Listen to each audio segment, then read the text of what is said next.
North Korea, or officially the Democratic People's Republic of Korea (DPRK), stands as one, if not the most isolated major tank manufacturer in the world. Sometimes thought of as a relic of the Cold War desperately clinging onto existence, the country, sometimes known as the Hermit Kingdom, has long wanted to assert its independence from the Soviet Union and China when it comes to military equipment, long before the Soviet Union even collapsed. The country's military industry started becoming increasingly independent starting in the late 1960s. Since then, it has put out vehicles differing more and more significantly from their Soviet or Chinese ancestors.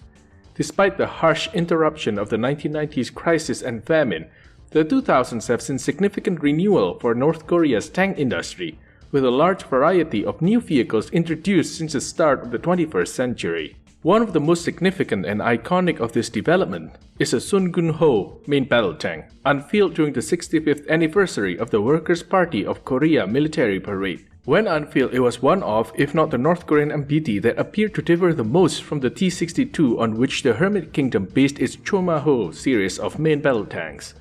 Welcome to this Tank Encyclopedia video on the Songun-Ho main battle tank. Feel free to leave a like and subscription, as well as checking out our website for the full written article this video is based on and countless others.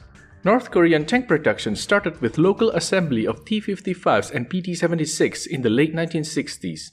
These first efforts in cooperation with the Soviet Union allowed North Korea to start developing a tank industry, including notably a plant in Kusong where North Korean MBTs have been produced since. In the late 1970s, North Korea started the production of its Chonma-Ho series of main battle tanks, at first a mere slightly modified model of the Soviet T-62. These vehicles would become the mainstay of North Korea's armored force despite no large quantities of T-62s ever having been acquired from the Soviet Union. As early as the 1980s, the North Koreans started to upgrade the vehicles, giving them at first laser rangefinder, first observed in 1985, and later explosive reactive armor, welded turrets, and smoke grenade dischargers, M1992 and Chonma-92, first observed in 1992. At first, these Chonma-Hos were not at all outclassed by the M48 surfaced by the South, but as the years went on, more modern tanks were introduced by South Korea and the US, such as the Abrams and K-1, and North Korea had to try and modernize its vehicles. However, relations with China or the USSR were not as close as they once were, and by the 1980s, North Korea could not rely on them to acquire modern tank components. A solution would appear in the form of the geographically distant but diplomatically close Islamic Republic of Iran. Iran and the DPRK had quite close diplomatic bonds, with the North Koreans having supplied about 150 Chonma-Ho tanks to Iran during the early phases of the Iran-Iraq War beginning in 1980. As a result, when the Iranians managed to capture some T-72 Ural tanks from the Iraqi army, it is no surprise that a battle-damaged vehicle ended up being shipped to North Korea in the early to mid-1980s. The existence of this tank is confirmed by some partial footage from the era. Whilst the T-72 Ural was far from the most advanced model of T-72, it at least provided North Korea with a 125mm gun, and to a moderate extent a more advanced engine, suspension, and armor arrangement to study. This is the only T-72 which has ever been confirmed to have been delivered to North Korea. The acquisition of a T-72, even if it was a fairly primitive model, was a major step in the evolution of North Korea's main battle tanks. It significantly helped North Korean engineers in developing components more advanced than those found on the original T-62 to use in the Chonma-Ho series. However, the 1990s ended up as an extremely harsh decade for North Korea, between a terrible famine and the death of the country's first leader, and so it isn't surprising that the only few upgrades that emerged towards the end of this era, such as the Chonma-98, were fairly minor. The first signs of influence taken from the T-72 and other modern Soviet MBTs would appear in the Chonma-214, first seen in 2001. This tank replaced the ERA with applique armor on the turret and additional bolted-on armor on the upper front plate and steel plates on the hull sides. It also included front rubber flaps covering the lower front plate in a fashion similar to the much more advanced T-80U. A new front-drive wheel inspired by the T-72's design was also featured. The Chonma-214 likely features a more advanced fire control system than its predecessors. the influence of the T-72 likely being significant in its design. The T-72 influenced features of the Chonma-214 would be conserved and expanded upon by two subsequent models of the Chonma, the Chonma-215, of which production started in 2003, and the Chonma-216, of which production started in 2004. The Chonma-215's most significant modification was switching the original chassis from 5 to 6 road wheels, as on the T-72, though the tank was not lengthened by a lot and used smaller road wheels. The vehicle also featured considerable additional applique armor, and elements suggest its fire control was considerably improved, a wind sensor notably appearing to have been added. The Chonma-215 would be fairly elusive and short-lived though, being very quickly followed by the Chonma-216. For this vehicle, the North Korean engineers took the 6-road wheelbase of the 215 and used it to extensively modify the chassis, which was somewhat lengthened. The engine compartment, notably, was considerably redesigned and appeared much more similar to the T-72's, suggesting a similar engine may have been adopted for the vehicle. The suspension was also redesigned to resemble the one featured on the more modern Soviet tank. The arrangement of the smoke grenade dischargers was altered to resemble the one of more modern Soviet tanks more closely. Lastly, it has occasionally been theorized that the vehicle may feature a 125mm gun based on the T-72's 2A46, but it appears more likely that the Chonma-216 retained the original 115mm U-5TS. It would, however, be the last North Korean main battle tank to retain this armament.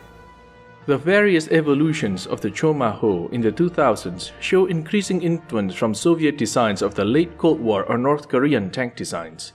While significant improvements from an old T-62, these upgraded Chonma-Ho were still far from having a chance against modern tanks though. In order to at least try and compensate for the technological gap, a considerable jump would have to be performed from the base of the T-62. This jump would be unveiled to the eyes of the world in 2010, during the 65th anniversary of the Workers' Party of Korea military parade, in the form of the new Songun-Ho or Songun 915 main battle tank, a type of tank which appears to have entered production in 2009. As always with North Korean vehicles, the development of the Songun-Ho is more than nebulous, and its history is best derived from an analysis of the observable elements of the tank and attempts to try and find or at least theorize on their origin. The tank was likely designed after the Chonma-216 and serves as a logical conclusion to North Korea's experience taking inspiration from the T-72 and other late Soviet tank designs, designing a new or at least mostly new tank on the basis of experience gained by studying those designs. The new Songun-Ho features a vastly modified hull in comparison to the previous Chonma-216, though it is still based on the Chonma to an extent. It incorporates more changes than any individual model of the previous series ever has. The change that is perhaps the most indicative of the considerable structural evolutions the Songun-Ho has undertaken is a driver's position. On all models of the Chonma-Ho, the driver sat to the front left of the hull, as on the T-62. The Songun-Ho instead uses a central driver's position, a layout similar to the one on the T-72. The hull of the Songun-Ho appears to have been widened in comparison to its predecessor, sitting at about 3.5 meters in width, in comparison to 3.3 meters on the T-62 and likely all Chonma-Ho models. The vehicle, however, appears to retain the same 58cm wide OMSH metallic hinge track as found on Chonma-Ho and T-62s. Although those tracks are fairly outdated and somewhat primitive by modern standards, they allow for commonality with older models and allow North Korea's industry not to have to do a fairly hard and expensive switch to a new set of components. Those tracks can also be fitted with rubber pads in order not to cause damage in urban areas during parades. In terms of length, the distance between the first and last axles of the road wheels present on the Songun-Ho appears to be about 4.06 meters, a value similar to the T-62, and those road wheels are separated by 30 track links as on the old Soviet tank. This makes it obvious that the size of the Songun-Ho's wheels have been reduced, seeing as it maintains the 6 road wheels configuration of the Chonma-216. The vehicle still uses starfish-type road wheels as on previous tanks, and just as with track links, this part commonality likely is a significant factor in the decision to maintain old components. The tank uses torsion bar suspension, and photos of the vehicle without side skirts during military exercises have revealed it has 3 return rollers, The vehicle features thick rubber side skirts covering the upper suspension, like previous North Korean tanks.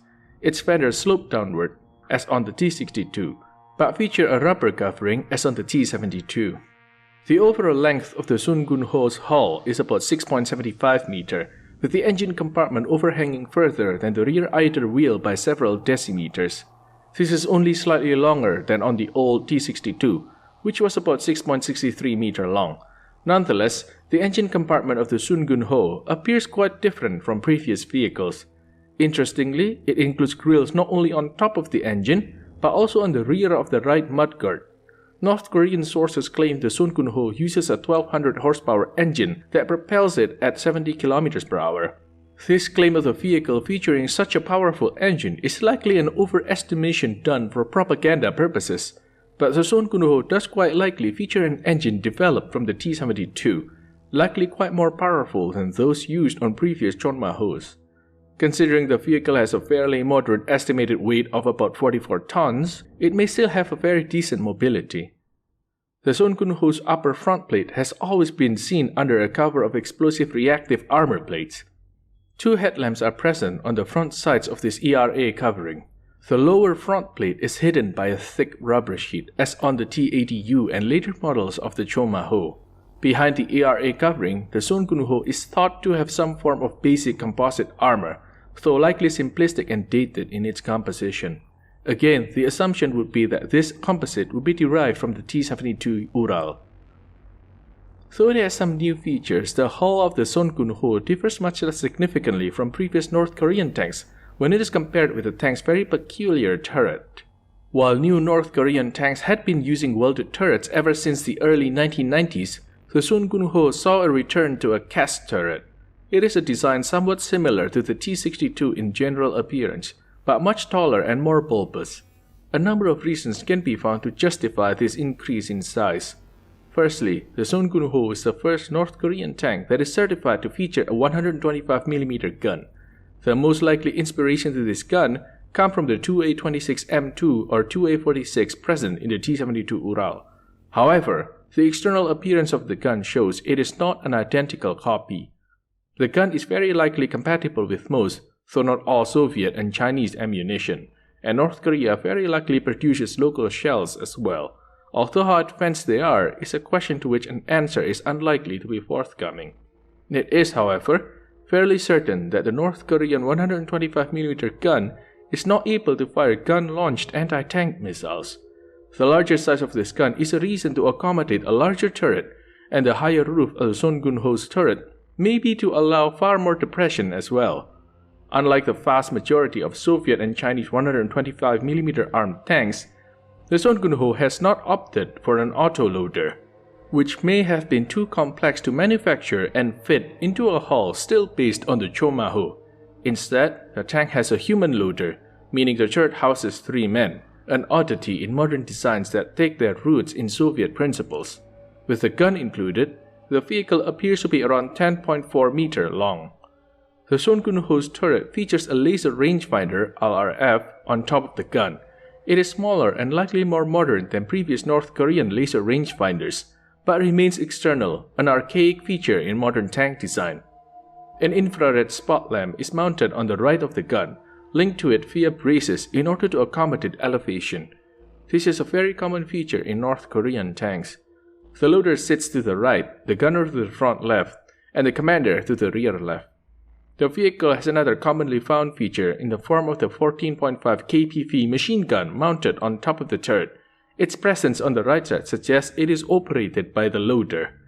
This machine gun very likely is not remotely operated, meaning the loader has to open the hatch and make himself vulnerable to small arms fire in order to operate it.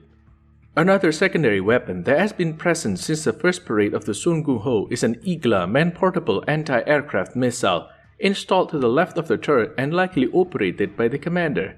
This is once again a common feature in North Korean vehicles. However, footage of the Songun-Ho during exercises seems to suggest this missile is rarely if ever used in the field.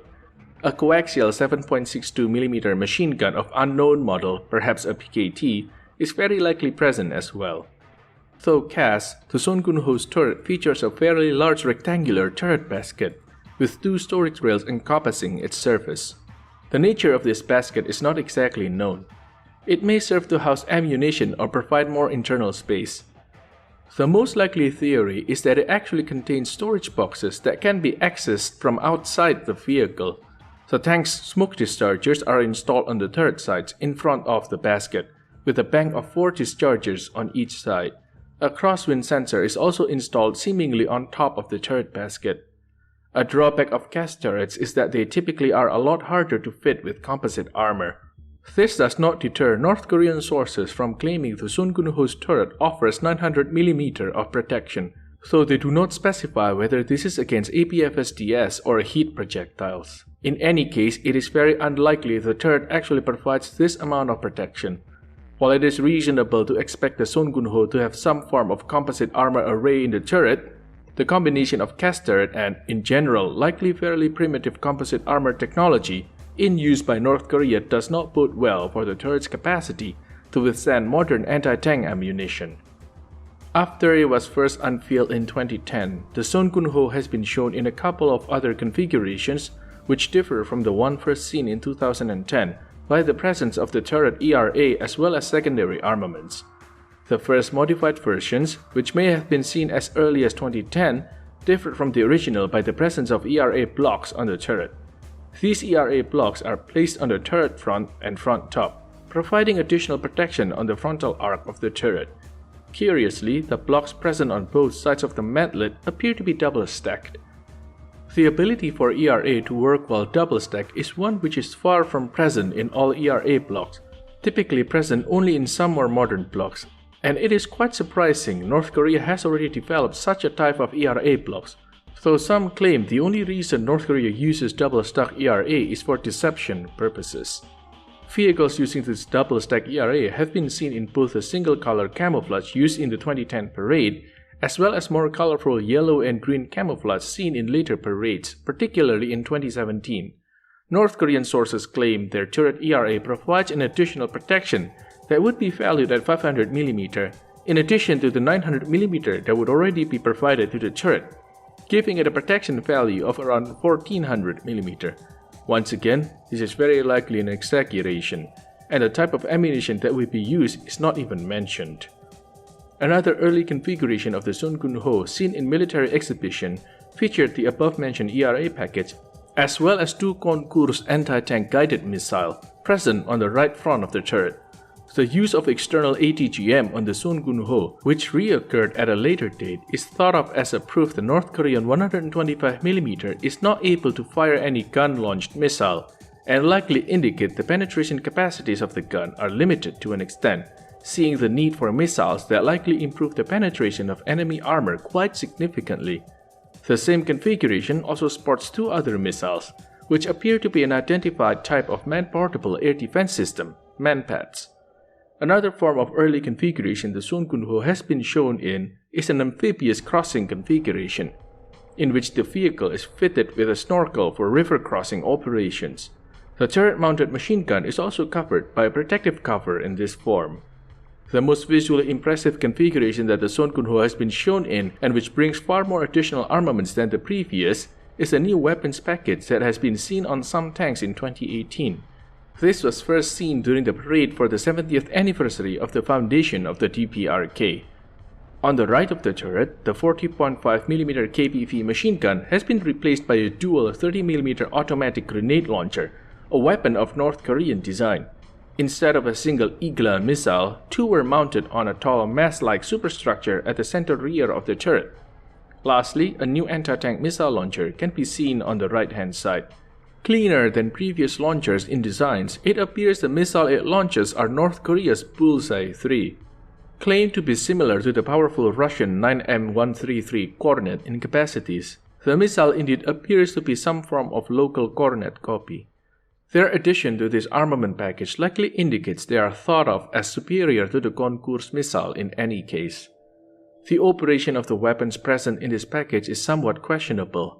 The weapons do not appear to be remotely operated, which means their operation in active combat would likely be a considerable risk for the crew.